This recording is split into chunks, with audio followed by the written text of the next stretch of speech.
Apa kabar Anda semua hari ini, hari Rabu tanggal 20 Januari 2020. Saya ini mendapat bocoran ini dari subscribernya Bung Rocky Gerung. Jadi Bung Rocky Gerung hari ini berulang tahun. Ke berapa? 36 ya kalau nggak salah ya ini. Ulang tahun Anda ya Bung Rocky ya? 112. Oke, 112. Oke. Selamat apapun, berapapun usia Anda, berapapun pengakuan Anda, yang penting nggak Anda sembunyikan, kita ucapkan selamat ulang tahun, Bung Rocky. Saya sebetulnya nggak pernah ulang tahun, karena tradisi saya tidak merayakan ulang tahun, dan tidak menerima ucapan ulang tahun, kecuali dari ibu saya gitu.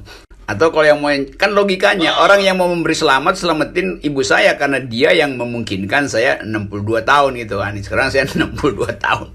Ya udahlah, itu udah jadi semacam tradisi, orang anggap kok nggak rayain ulang tahun ya, nggak ada pentingnya, karena itu urusan ibu dan anak sebetulnya. Tapi ya kesosialan manusia, kadang-kadang kita basa-basi aja oke gitu. Kadang-kadang gue lupa gue umur berapa tuh. Ya. Karena tadi malam saya masih di Baduy, jadi saya berulang tahun sebenarnya tadi malam, karena jam 12, jam 1 saya masih di Baduy itu. Oke. Baru pagi-pagi tiba. Ya. Iya. Sama dengan saya, karena saya juga tidak terbiasa merayakan ulang tahun. Alasannya berbeda. Karena memang di kampung, jadi orang kampung kan beda, nggak ada tradisi itu. Kalau diingatkan, ini orang Eropa sebetulnya ada tradisi. Ya. Karena menerima, kan kadang-kala ulang tahun tuh kita mesti terima hadiah gitu kan. Itu saya agak alergi menerima hadiah dari orang lain gitu. Itu soalnya. Ya, oke. Kita hargailah ucapan selamat dari para subscriber yang mengetahui, karena saya juga dapatnya bocoran dari mereka. Nah, tapi gini, yang menarik, ulang tahun Anda ini ternyata berdekatan dengan ulang tahun PDIP.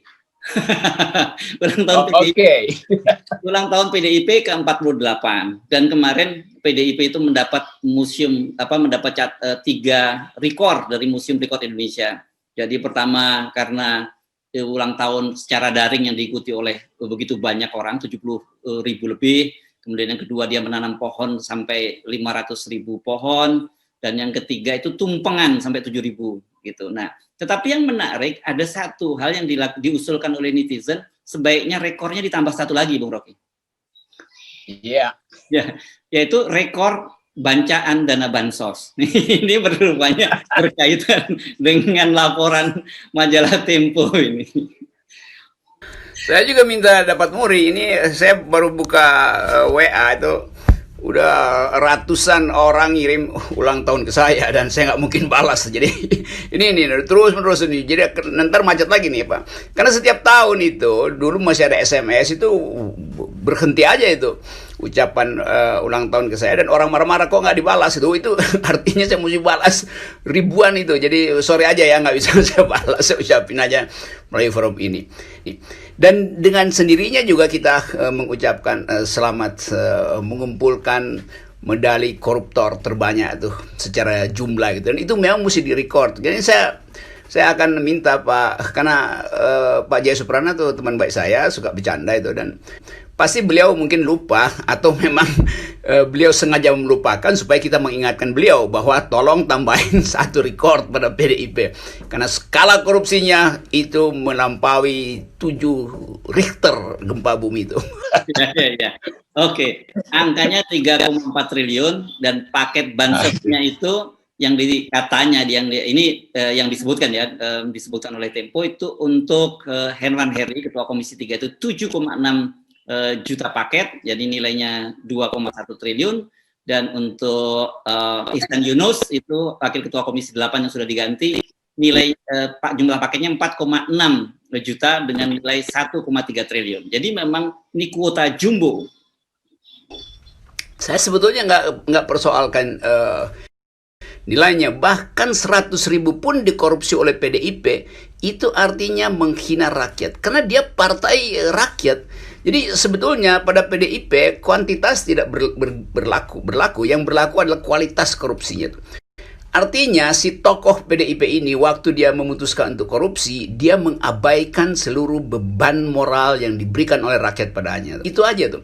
Itu kan sama seperti nyolong pemulung lagi tertidur, terus kita colong barang yang dikumpulkan si pemulung. Itu kan menghina peradaban kan. Kalau ditemuin oleh Ibu Risma masih mending ini, tapi nanti setelah itu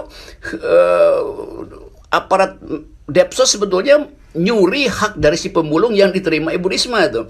Nah, Depsosnya adalah PDIP. Jadi secara moral itu yang disebut sebagai pengkhianatan moral tertinggi, artinya di dalam pikiran dia memang sudah koruptif itu. Mau 100.000 kayak segala macam.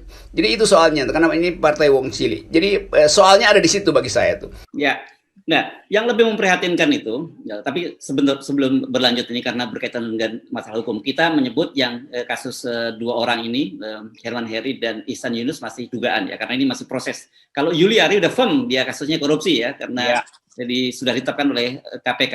Nah yang saya sangat sedih ternyata ada juga dana disabilitas itu, yang dana bansos disabilitas yang disikat juga, dan kemudian saya kira Anda kenal dengan aktivis Yeni Rosadamayani yang sekarang menjadi pendamping para disabilitas. Ini beritanya sudah cukup lama tapi rupanya nggak muncul di media, maksud saya tidak banyak diperbincangkan. Itu akibatnya para penyandang disabilitas ini juga tidak mendapat pelayanan dari rumah sakit karena dananya dikorupsi. Ya, saya kenal dia nih. Jadi itulah yang, karena itu akhirnya makin tambah korupsi moral itu lebih gila lagi itu. Disabilities, mungkin juga soal-soal yang lain yang secara perlahan-lahan terbongkar. Jadi kerakusan partai itulah yang menyebabkan si tokoh partai yang disebut oknum itu mengabaikan seluruh pesan rakyat, bahkan pesan kampanyenya tuh. Atau bahkan pesan Ibu Mega di dalam pidato itu. Jangan sekali-sekali mengambil uang rakyat. Jadi buat apa partai itu hidup dengan retorika jangan mengambil uang rakyat? Kalau partai sampai sekarang menganggap bahwa ya itu yang korupsi adalah menterinya, bukan kader itu. Atau bukan partai yang korupsi. Tapi selalu kita mau ingatkan bahwa political economy of corruption itu berbasis pada surplus kekuasaan partai.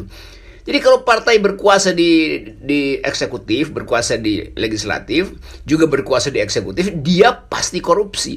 Itu yang diingatkan oleh Lord Acton dulu tuh. Bahwa power tends to corrupt and absolute power corrupt absolutely. PDIP adalah punya power, maka potensi dia untuk korupsi juga betul-betul jangan diabaikan atau sudah terjadi tuh. Jadi pikiran-pikiran semacam itu yang kita ingin ingatkan terus, bahwa ada Bung Karno yang hidup miskin, Bung Hatta yang bahkan untuk membeli sepatu dia mesti nabung bertahun-tahun dan dia simpan keinginan itu tuh. Sultan Syahrir mati di penjara dalam keadaan miskin. Jadi seluruh founding person kita hidup dengan kesederhanaan tuh. Ada Haji Agus Salim yang juga nggak punya rumah sebagai menteri, mondar-mandir sewa rumah kiri kanan tuh. Cokro Aminoto bikin rumahnya itu untuk pemulung juga ikut diskusi politik di Surabaya tuh.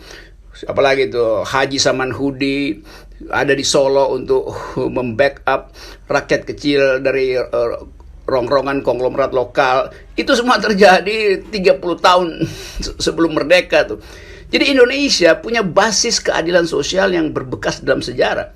Tiba-tiba ada partai Wong Cili di era reformasi merampok negara dengan triliunan. Itu absurd, gila dan dungu. Itu udah segitu tuh kemarahan kita tuh. Dan itu yang mesti dipamerkan sebetulnya melalui record-record yang dicatat oleh LSM. Nah, kita ingin KPK baca itu sebagai pengkhianatan terhadap sejarah bangsa tuh. Oke, Bung Rocky, jadi ini soal moralitas para pemimpin, para penyelenggara negara ini memang sekarang ini kita pertanyakan. Baru sekarang juga lagi heboh. Itu berkaitan dengan ketahuan bahwa Menko Perekonomian Airlangga Hartarto itu pernah kena COVID. Gitu. Dan ini tidak pernah diumumkan pada publik. Nah, ketahuannya ini kebetulan saja gitu. Ketika kemarin Menko PMK Muhadjir Effendi bersama dengan Palang Merah ini mengumpulkan para donor yang orang sudah pernah kena COVID kemudian diambil plasmanya. Nah, ternyata Pak Erlangga Hartarto ini menjadi salah satu donor. Berarti kan dia terbukti dia pernah kena COVID gitu. Ini luar biasa ini. Bagaimana publik pejabat publik menyembunyikan bahwa dia terkena COVID. Itu udah mengundurkan diri Pak Erlangga Hartarto. Dari Masih mana? menjabat sekarang. Mengundurkan dari Saya mana? kira dari kabinet. Enggak lah. Dia orang Anda hidup di Indonesia mana gitu. sih, Bung? Oke. Anda Ini kejadian saya pikir kejadian di Jepang. Kalau di Jepang itu betul-betul pada detik pertama dia mengundurkan diri tuh. Jadi kan kita bisa bayangkan Menteri Hartarto itu terus-menerus ada di dalam semua rapat tentang prosedur SOP COVID itu. Lalu dia kena COVID, lalu kita tanya, jangan-jangan dia juga ada dalam kerumunan yang lebih besar dari Habib Rizik. Mungkin dia ikut kampanye, segala macam tuh. Karena kita nggak tahu kan, atau dia bolak-balik ke Medan, karena harus memenangkan mantu dari presiden, si Bobby itu. Jadi dia juga masuk di dalam kategori yang sama dengan Habib Rizik, di dalam kerumunan. Habib Rizik mengaku, bahwa oke, kalau saya memang terbukti, udah, saya bayar denda dan tidak ada pembuktian bahwa dia mengakibatkan kedaruratan di Petamburan. Tapi Hartarto dia nggak bayar denda, padahal dia jelas-jelas COVID itu. Kan ini saya mau sebut biadab, tapi saya sebut aja biadab. Karena melakukan sesuatu dan menyembunyikan itu dari publik, padahal dia adalah tokoh utama di dalam upaya untuk menghentikan COVID. Kalau begitu semua orang sembunyiin aja. Nanti baru ketahuan kalau saya donorkan plasma saya gitu kan. Jadi presiden juga nih akhirnya dikelilingi oleh kaum oportunis itu, mencari kesempatan. Nah yang dungunya itu, ngapain dia mesti nyumbang plasma? Tapi mungkin saya ambil positifnya, Pak Hartarto mungkin akhirnya sadar bahwa dia melakukan sesuatu yang salah secara moral, karena itu dia terpanggil untuk menyumbangkan plasmanya. Tapi mestinya sekuensinya dia mengaku dulu bahwa saya kena COVID, saya sembunyikan itu, saya minta maaf. Dan saya akan katakan bahwa saya kena COVID di kerumunan, bukan di dalam kabinet itu.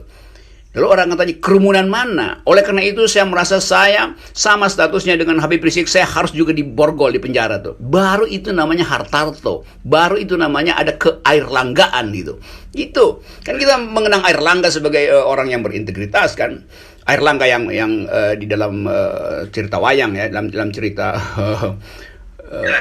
kerajaan-kerajaan itu. Bukan yang menteri. Ya. Oke, jadi kalau kita buka-buka, akhirnya saya terpaksa membuka-buka kembali file lama itu.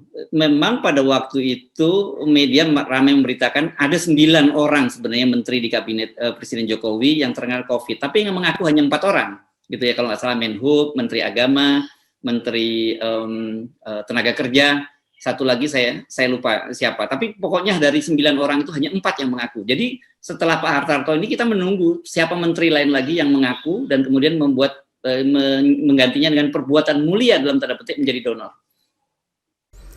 Itu artinya sekarang semua wartawan cemas karena pernah berhubungan dengan seluruh kabinet itu.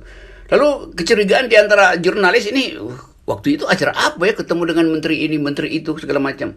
Jadi pemerintah justru menyebarkan kecemasan. Dia bukan menyebarkan bansos, dia menyebarkan kecemasan tuh. Karena bansosnya dikantongin sendiri, kecemasan yang dia bagi tuh.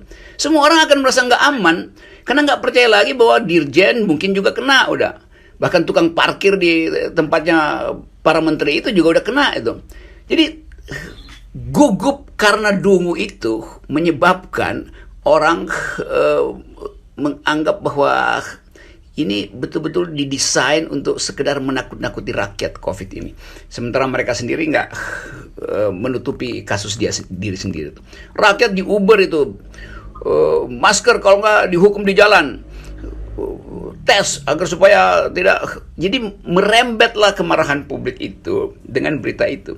Tapi ya udah, kita mau apain dengan batas moral yang buruk semacam itu, dengan tingkat kecerdasan publik yang sama sekali dia nggak paham bahwa publik itu cerdas untuk mengukur. Oh, Anda tiba-tiba mendonorkan plasma, apakah plasma Anda itu berasal dari orang lain atau betul-betul dari pembuluh darah Anda itu? Kalau pembuluh darah Anda berarti Anda pernah COVID. Kan itu simple logic. Kita nggak bisa bayangkan bahwa menteri sedungu itu untuk memperlihatkan rasa rasa bersalah moralnya tuh. Kan dia udah bersalah ya minta maaf aja, nggak usah diam-diam plasma lagi tuh. Jadi itu akan jadi keributan di istana karena Pak Hartarto, Airlangga itu juga akan kenapa dibocorin? Nah bisa begitu kan. Apalagi kalau dia ngotot kenapa dibocorin, udah 2 kali dia bikin kesalahan moral. Ya, ya. Nah, saya kira soal bocorin nggak sengaja itu karena beliau memang jadi donor dan diumumkan dong ada orang sekelas Menteri Menko jadi donor itu kan luar biasa mestinya menjadi teladan tapi rupanya ada yang lupa bahwa dia menyembunyikan.